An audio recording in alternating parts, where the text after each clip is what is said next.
Salve galera da Integral TV, o Renato Cariani, estou novamente com o nosso doutor querido Felipe Donato e hoje estou aqui segurando meu celular porque hoje é um vídeo super legal.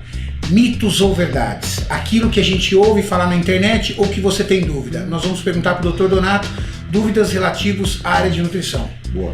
E aí, doutor, como é que você está? Tranquilo, graças a Deus, bem? Fala pessoal.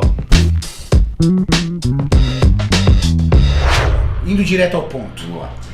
Comer carboidratos à noite engorda? Lembra aquela história do vídeo passado, da quantidade calórica, da distribuição? Então, quando você tem um número de carboidrato no dia e você não está passando da quantidade necessária para o teu corpo, comer ele à noite não vai fazer diferença se está dentro do total que você precisa. Se aqueles carboidratos foram calculados, quer seja por um profissional da nutrição, ou quer seja tendo levado em base aquilo que você nos trouxe de conhecimento, eu bati os macros no dia, não tem essa de ter sido à noite ou de manhã, na hora do almoço, aquela coisa de 6 horas da tarde tem que cortar o carbo. Não é necessário. Existe estudo que demonstra que quando você corta o carbo às 6 horas da tarde, você consegue melhor definição muscular? Nunca vi. Beleza, obrigado, doutor. Vou começar a jantar às 11 horas de noite de novo. De manhã não consigo ter fome. Se eu demorar para comer logo ao acordar, perderei massa muscular? Não. O processo de massa magra é muito complexo para perder de um dia para o outro. Mas como a gente conversou do carboidrato à noite, é importante o cara que faz uma refeição boa à noite para treinar de manhã, ele já aproveita o glicogênio que ele formou à noite para o período que ele vai treinar logo cedo. Então, ele já ajusta a coisa ali para ter uma energia disponível pronta naquele momento. Então eu já vou emendar uma pergunta já. Doutor, eu por exemplo, acordo 6 horas da manhã. Certo. Em 20 minutos eu já começo meu treino, porque eu tenho pouco tempo. Claro. Vai adiantar eu fazer uma refeição pré-treino de carboidrato? Eu vou ter aquela energia disponível nos meus 40 minutos de treino? Se você usar um carboidrato líquido, ele pode até chegar na sua corrente sanguínea, mas não vai reservar como glicogênio. Não dá tempo, é muito pouco tempo. Qual é a manobra? A manobra é você fazer a refeição de carbo à noite, controlado, a quantidade que você precisa, acordou cedo, já se prepara, se você precisa tomar uma oximase ou palatinose, mas pelo menos você já garantiu a maior parte do carboidrato à noite. Legal. Então a estratégia é fazer uma refeição de carboidrato antes de dormir, isso. Acorda, glicogênio já foi formadinho, já bonitinho, tá pronto. Pau no gato. Acabou. Se eu fizer jejum, eu vou catabolizar? Aquela coisa do jejum intermitente, o cara que às vezes gosta de fazer 16 horas de jejum, essas coisas. Eu vou catabolizar se eu ficar o dia inteiro sem comer nada? Se você ficar repetindo essa manobra e não comer nada, o corpo vai se esfalecendo, você aumenta a quebra de músculo. Mas a premissa do jejum intermitente, quando feito organizadamente, você não tem perda de massa magra. Você tem que saber fazer. Essa é a questão. Pegar informações na internet jogadas e fazer um jejum sem saber o que você está comendo, balanço calórico, sem treino, com certeza você pode ter um prejuízo na massa muscular. Eu acho que a manobra do jejum, pode ser o jejum intermitente ou qualquer outro jejum, tem que ser feita com muita inteligência, né? Não dá para ser feita meio no chute, né? Na verdade, eu posso falar que o jejum é uma manobra nutricional mais evoluída para quem já se conhece. Para quem já faz dieta, para quem já se conhece em relação à digestão, à fome, ao horário de comer, ao que gosta mais de comer. Então, assim, é uma evolução da dieta do cara quando ele quer uma alternativa diferente. Legal. Doutor, outra pergunta. Devo zerar o consumo de sal? É perigoso. Primeiro porque na fisiologia básica, para quem estuda, você tem um balanço de sódio e potássio no corpo. Se você zera o sal, o corpo pensa assim, poxa, ele não está comendo sal, o que eu vou fazer? Eu vou guardar mais sal. Então tem um hormônio chamado hormônio antidiurético, que você resgata sal e o cara começa a ficar inchado, baiacu, sem comer sal. Se eu não posso zerar o sal, como é que eu calculo a quantidade certa de sal no meu consumo? O sódio, né, que é o chamado o sal, cloreto de sódio, ele está presente naturalmente em alguns alimentos. Então você assume que você vai comer o sal natural do alimento, o sódio do natural. O brasileiro é um consumidor chega-se a quase 12 gramas de sal por dia. 12 gramas? Tem alguns caras que chegam a 12 gramas. 6 gramas é a média, mas o ideal seria de 3 a 4 gramas de sal. Sonho de verão é comer 3, 4 gramas de sal. Numa dieta teoricamente perfeita, é um controle de sódio. Lembrando que alimentos contêm o sódio natural. E outra, Renato, a galera não bebe água, né, cara? Não bebe, né? Não bebe. São 40 a 50 ml por quilograma de água por dia. 40 a 50 ml por quilo. Um indivíduo de 100 quilos precisaria tomar 5 litros d'água. E a maioria dos brasileiros não gosta de tomar muito água, né? Aqui no consultório é clássico essa questão da pessoa se sentir inchada, querer tomar diurético, mas na verdade não bebe água. Essa é a questão. Então quando você não bebe água, você guarda sódio. Acabou. O que a água faz no corpo, doutor? A água, ela controla a osmolaridade do sangue, ela tem um efeito na hidrólise da gordura quando você está perdendo peso, ela faz com que você sintetize proteína no músculo, porque o músculo é 75% água. Porra, é extremamente importante. Os caras fazem uma dieta totalmente boa, mas erra num erro clássico e primário, água. Olha isso. Se eu tiver numa dieta hipercalórica, eu bato o sódio só nos alimentos?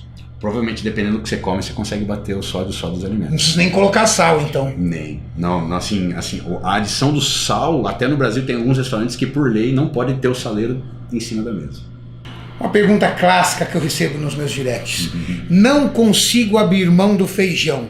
Nunca vou ter um abdômen definido? Coitado do feijão, né? Falar mal dele assim, né? Mas a questão maior, as pessoas entendem que o feijão ele pode ter uma flatulência porque ele tem uma fibra ali difícil de ser digerida. Então ele pode dar uma distensão abdominal. Mas dentro de um cálculo organizado, você não tem prejuízo em comer feijão. Porque na verdade ele é uma leguminosa que tem uma carga glicêmica baixa. Ela tem proteína, carboidrato e fibra junto. Então ela não vai absorver rápido. Podemos dizer que a carga glicêmica do feijão é menor do que a do arroz? Com certeza. A melhor mistura seria arroz e feijão, porque um segura o outro, na verdade. Ah, legal. Olha aí, gente. Vocês estão ouvindo, né? Se vocês ficarem embuchudos, você vem aqui e reclama do Dr. Donato. Quantidade, nem vê. Eu vou comer 300. Não, claro, não. Aí tem que ir lá e assistir o vídeo passado do Dr. Donato, onde ele determina ali as concentrações de carboidrato, proteína e gordura e uma pirâmide de baixa caloria e uma pirâmide de alta caloria para quem quer ganhar volume. Estou gordo, mas não sei por quê. Eu como tão pouco, para falar a verdade, eu só almoço e janto, não como mais nada. O que está acontecendo? Bom, aquela velha história do quanto de calorias no final da história do dia você está comendo. Aparentemente, se a pessoa come 2 vezes no dia, ela está tendo, vamos dizer, um almoço e um jantar. Só que ela tem um hiato ali de 7 horas entre uma e outra, que o metabolismo dá aquela baixada forte. E ela pega aquele exemplo do tronco, né? Ela chega à noite e joga aquelas 2.000 calorias de uma vez só. E aí o corpo não tem como metabolizar tudo aquilo, existe uma insulina alta e aí pronto, você tem uma transformação daquilo provavelmente na gordura corporal. E às vezes regada de muito sódio, né?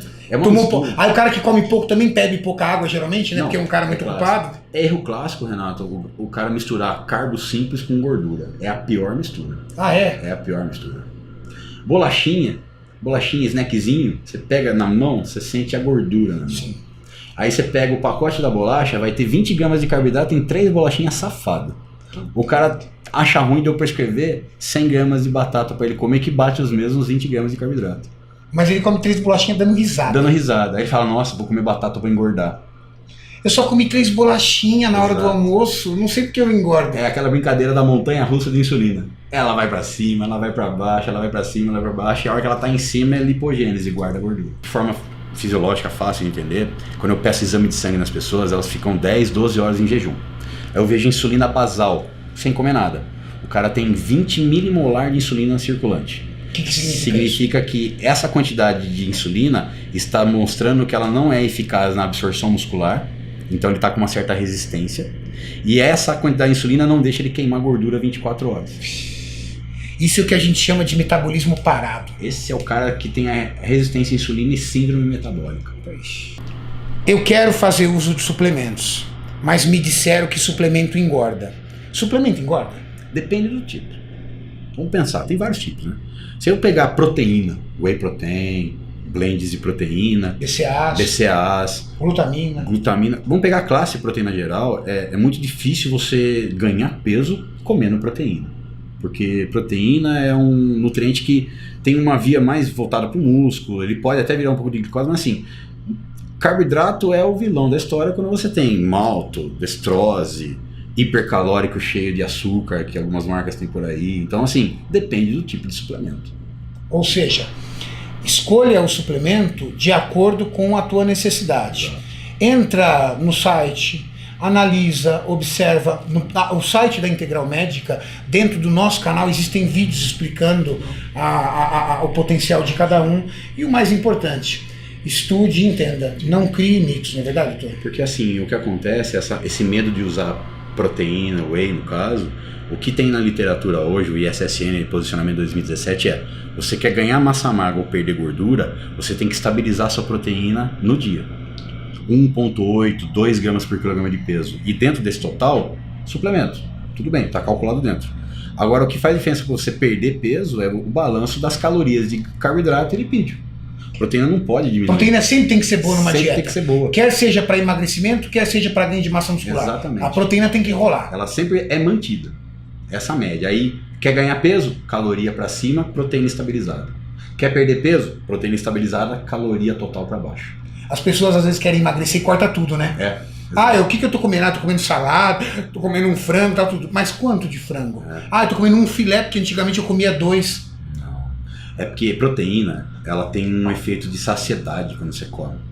Então, o que importa é a cada 3, 4 horas você tem uma média de 20, 30 gramas de proteína na refeição para você manter a conhecida aminoacidemia, nome bonito, né? Seria a quantidade de aminoácidos circulante no sangue.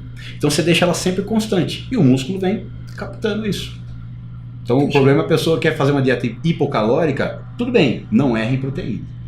Perfeito. Faz um favor para mim, deixem no comentário dos vídeos dúvidas que vocês possuem. Nós vamos captar as melhores dúvidas e faremos no próximo vídeo essas enquetes como nós estamos fazendo. Assim, objetivo. Pergunto, doutor, você viu, o doutor é pai bola, entendeu? Mais direto do que o murro do Mike Tyson. E aí ele vai trazer esse conhecimento pra gente, tá bom? Obrigado, galera. Doutor, como sempre. Obrigado, fera.